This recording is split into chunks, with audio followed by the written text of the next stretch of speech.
Hello, dear students. In last session, we learned about the models can and could.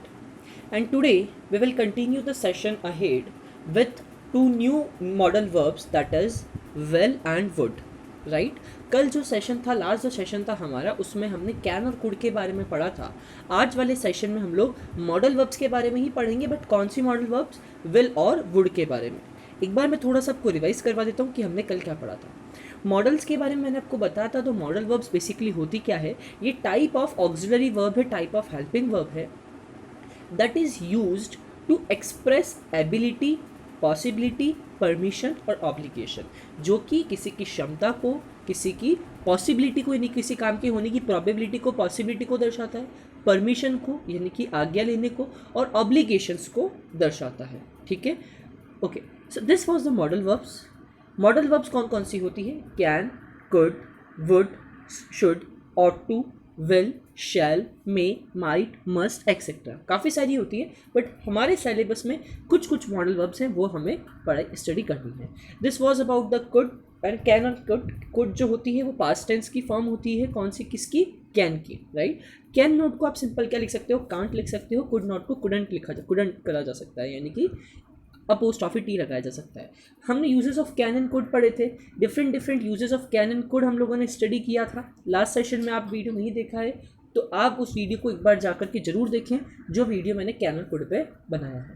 Right students, आज के session में हम क्या पढ़ने वाले हैं? आज के सेशन में हम use of will and would, will और वुड की यूज के बारे में हम लोग पढ़ने वाले हैं.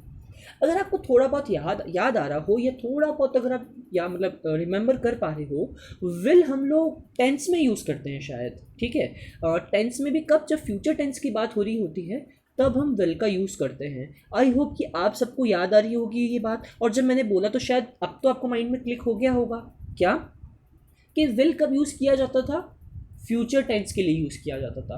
लेकिन यहाँ पे तो इसको एज ए मॉडल वर्ब बता रखा है, तो इसको हम एज ए हेल्पिंग वर्ब जब यूज़ करते हैं तो वो फ्यूचर टेंस को शो करता है. और जब इसको मॉडल की तरह यूज़ में लेते हैं, जब आप इसको मॉडल वर्ब की तरह काम में लेते हैं विल और वुड को, तो इनके यूजेस क्या बन जाते हैं वो हम आज के सेशन में पढ़ने वाले हैं. ठीक है, जब आप विल और वुड को as a modal verb use करोगे तो उसकी क्या क्या यूज़ होंगे, क्या क्या वो बताएगा, वो आपको समझना है.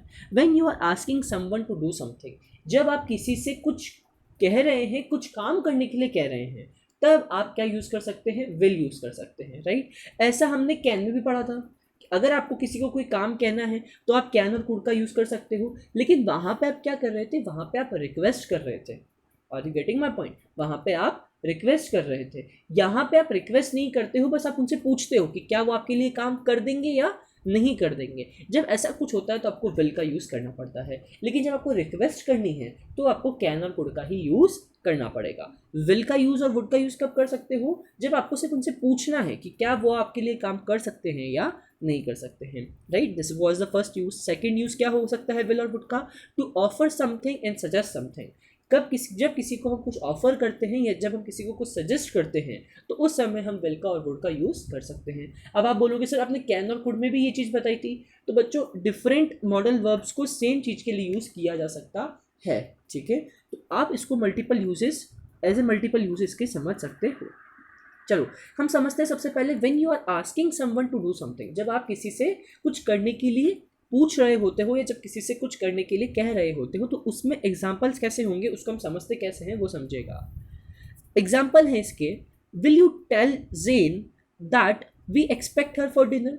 क्या तुम जीन को बता दोगे कि हम उसे डिनर पे एक्सपेक्ट कर रहे हैं. ठीक है, एक्सपेक्ट मतलब क्या होता है? मतलब उसका इंतजार करने वाले हैं, मतलब हम इंतजार करेंगे, यानी कि हमें उम्मीद है कि वो डिनर पे हमारे घर पे आएगी. तो विल यू टेल जेन, क्या तुम जेन को बता दोगे कि हम लोग उसको डिनर पे एक्सपेक्ट कर रहे हैं, यानी कि उसकी राह देख रहे हैं डिनर पे. Okay. Would you pass me some salt please, क्या तुम मुझे कुछ सॉल्ट, मतलब सॉल्ट जो है वो पास कर दोगे. Want you stay and eat with us, क्या आप यहाँ नहीं रुकोगे और हमारे साथ खाना नहीं खाओगे. तो बच्चों ये जो है ये बेसिकली क्या है, ये रिक्वेस्ट नहीं है. आप क्या कर रहे हो? आप किसी से कुछ करने के लिए उनसे पूछ रहे हो. ठीक है, someone to do something, you are asking someone to do something. आप किसी से कुछ ना कुछ करने के लिए या नहीं करने के लिए पूछ रहे हो. Wouldn't be it better to wait, क्या वेट करना ज़्यादा अच्छा नहीं रहेगा? तो आप क्या कर रहे हैं, आप उनको फिर से asking someone to do something, जब आप किसी से कुछ करने के लिए बोल रहे हैं, जब आप किसी को कुछ करने के लिए बोल रहे हैं, तो उस जगह आप विल और वुड का यूज़ कर सकते हैं। ठीक है, नेक्स्ट यूज जो होता है विल और वुड का, that is to offer something and suggest something. यानी कि जब हम किसी को कुछ ऑफर करते हैं या हम किसी को कुछ सजेस्ट करते हैं, तब हम क्या कहेंगे, विल और वुड का यूज़ करेंगे। एग्जाम्पल से समझिए आप, will you have another cup of T?